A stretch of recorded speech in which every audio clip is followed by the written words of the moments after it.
Beaten, kicked, and dragged to death. This little dog died last spring, and now his accused killer is awaiting trial for animal torture.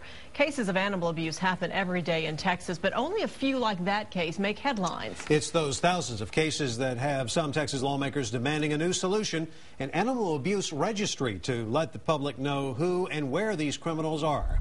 In an Austin News investigation, our political reporter Josh Hinkle joins us live from inside the Town Lake Animal Center. And Josh, how would this registry work? Well, state lawmakers are hoping this is going to be the one that prevents anything bad from happening to animals.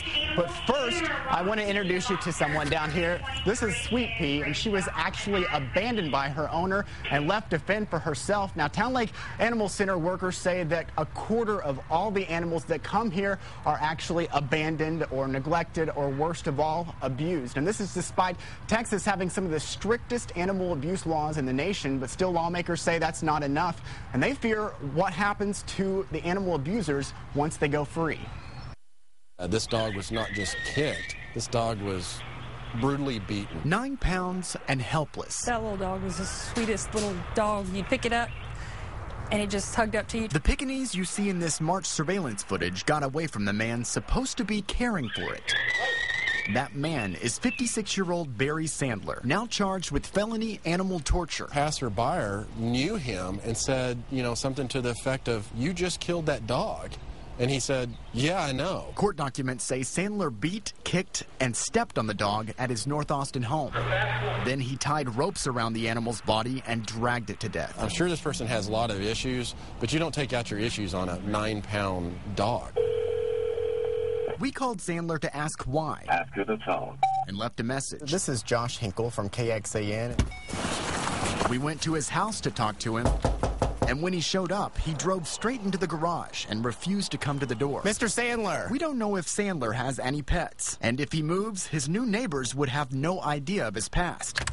So what if it was easier to keep track of animal abusers? The state already does it for almost 65,000 sex offenders. Names, photos, addresses, and details of the crimes, all available to the public through an online database, a sex offender registry. Simply type in your own address to find offenders who live around you. A group of state lawmakers wants to create a similar system to protect animals. After one felony, any animal abuser 17 or older will become part of this new registry for a decade, required to report to local law enforcement each year or every 3 months if they're a repeat offender. 911, what is the address of your emergency? Lawmakers say it could help keep track of abusers like this man, Jose Angel Garcia. There is a guy there with a knife. He just put the knife into a dog. In March, Garcia was convicted for stabbing a dog in this North Austin park. For some unknown reason, it was completely unprovoked. The person was there with a machete and he just stabbed the dog. A wound at least 3 inches deep into the dog's chest. It barely survived. Recovering, stitched up, and homeless, Town Lake Animal Center had to euthanize the animal when no one adopted it after the attack. Garcia went to jail for 6 months for animal cruelty, then got out. When we checked the last place he lived, he had disappeared without leaving any way to find him. How difficult would it be to put a person like Garcia on the animal abuse registry? Lawmakers want the Texas Department of Public Safety to maintain the database, like it does with the one for sex offenders. That registry cost as much as $1.4 million a year, which could be a tough sell with the state's current budget deficit, now thought to be more than $25 billion.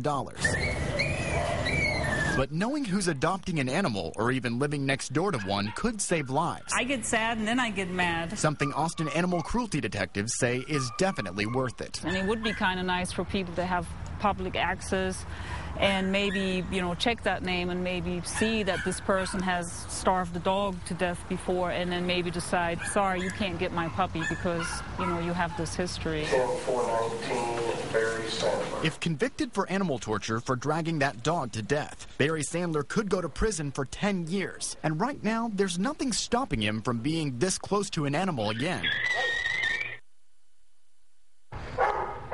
Now, Sandler's next pretrial hearing is in December, and you can track his case on KXAN.com along with several other animal abuse cases right here in Central Texas. You can also weigh in on a poll that we have there, whether you think that taxpayers should have to fund something like an animal abuse registry. We also tell you how you can contact the lawmakers backing this bill directly. But for now, we are live at Town Lake Animal Center in Central Austin. Josh Hinkle and Sweet Pea, KXAN Austin News.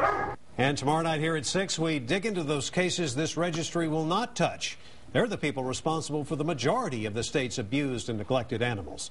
We follow animal abuse officers out into the field to find forgotten pets those owners have left behind. That's tomorrow night here on KXAN at 6.